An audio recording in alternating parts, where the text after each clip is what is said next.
Assalomu alaykum. Bugun biz sizlar bilan inklyuziv sinflarda matematika darslarini rejalashtirish xususiyatlari to'g'risida o'rganamiz. Birinchi rejamiz inklyuziv ta'lim tushunchasi va uning ahamiyati. Ikkinchi rejamiz inklyuziv sinflarda matematika darslarining o'ziga xosligi. Uchinchi rejamiz darslarni rejalashtirishda individual va differsional yondashuv. Inklyuziv ta'lim bu barcha bolalarning ularning jismoniy, psixik, intellektual yoki jismoniy holatidan qat'iy nazar umumiy ta'lim muassasalarida birgalikda ta'lim olish jarayonidir. Bu tizimda har bir o'quvchining ehtiyoji va imkoniyati hisobga olinadi hamda ta'lim olish huquqi ta'minlanadi. Inklyuziv ta'limning mohiyati teng imkoniyat yaratish, har bir bola sifatli ta'lim olish huquqiga ega bo'lib, nogironligi yoki boshqa cheklovlari ularning ta'lim olishiga to'sqinlik qilmasligi kerak. Inklyuziv ta'limning asosiy tamoyillari. Barcha bolalar o'rganishga qodir. Farqlilik bu muammo emas, balki imkoniyatdir.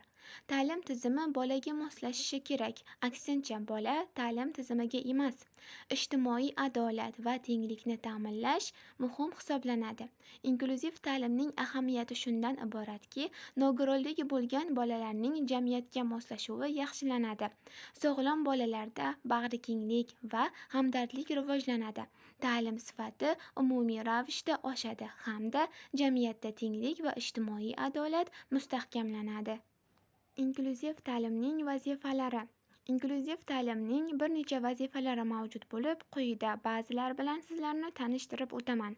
Birinchisi, teng imkoniyatlarni ta'minlash.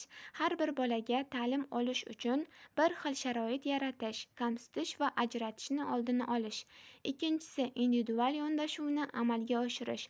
O'quvchilarning psixologik va jismoniy xususiyatlarini hisobga olish. Uchinchisi, ijtimoiy ko'nikmalarni rivojlantirish. O'quvchilarni jamiyatda muloqot qilishga o'rgatish, jamoada ishlash, hamkorlik hamda o'zaro hurmatni shakllantirish. To'rtinchisi, mutaxassislar hamkorligini ta'minlash. O'qituvchi, psixolog, logoped, surdopedagog va ota-onalar bilan hamkorlikni ta'minlash.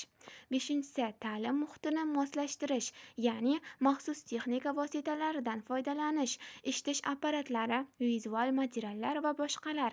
Oltinchisi, o'qituvchilarning malakasini oshirish, inklyuziv ta'lim bo'yicha pedagoglarni tayyorlash. Inklyuziv sinfda matematika darsining o'ziga xosligi shundaki, unda turli imkoniyat va ehtiyojlarga ega bo'lgan o'quvchilar birgalikda ta'lim oladi.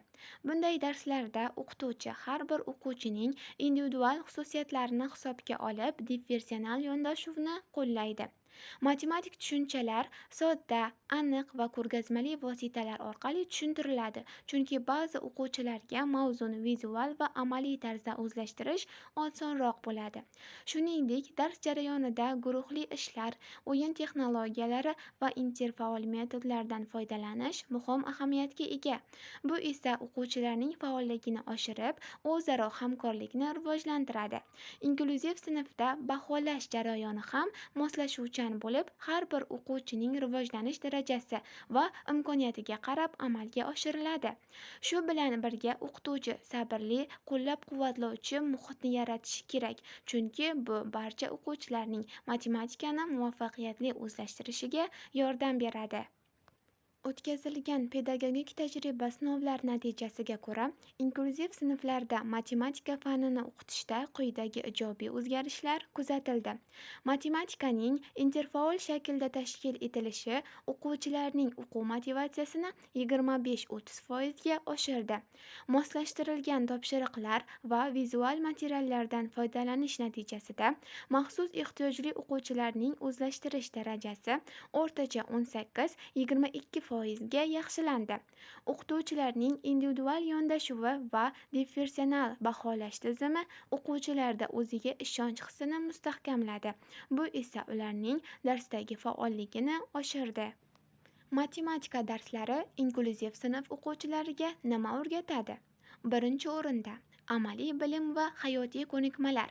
O'quvchilar sanash, hisob-kitob qilish, vaqt va pulni tushunish kabi kundalik hayotda zarur bo'lgan ko'nikmalarni egallaydi.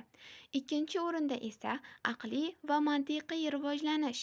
Matematika orqali o'quvchilarning mantiqiy fikrlashi, muammoni yechish qobiliyati, diqqat va xotirasi rivojlanadi. Bu ayniqsa alohida ehtiyojli bolalar uchun muhimdir.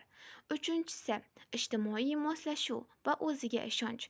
Guruhda ishlash, topshiriqlarni bajarish orqali o'quvchilar o'ziga ishonch hosil qiladi, boshqalar bilan muloqot qilishni va jamiyatda moslashishni o'rganadi. Matematika darslarida kuzatiladigan kamchiliklar. Birinchi o'rinda individual yondashuvning yetishmasligi. O'qituvchi barcha o'quvchilarga bir xil usulda dars o'tadi.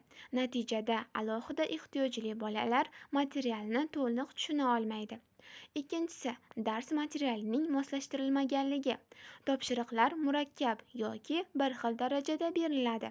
Vizual vositalar, soddalashtirilgan materiallar yetarli darajada qo'llanilmaydi. Uchinchisi, muloqot va tushunishdagi qiyinchiliklar. Zaif eshituvchi yoki nutqida muammosi bo'lgan o'quvchilar bilan samarali kommunikatsiya yo'lga qo'yilmagan bo'ladi. Ya'ni imo-ishora yoki vizual yordamlar yetishmaydi. To'rtinchisi, texnologiya va didaktik vositalardan kam foydalanish. Zamonaviy pedagogik texnologiyalar va interaktiv vositalar yetarli darajada qo'llanilmaydi. Inklyuziv sinflarda matematikani o'qitishda bir nechta usullar birlashtiriladi. Ko'rgazmali vositalar, diagramma, rasmlar, modellash vositalari, interaktiv taxta. Ushbu vositalar bolalarga dars jarayonlarini oson tushunishda hamda dars jarayoniga qiziqtirishda yordam beradi. Audio materiallar, raqamlarni talaffuz qilish, qisqa matematik hikoyalar orqali tushuntirish. Zaif eshituvchilar uchun subtitrlar bilan ishlash.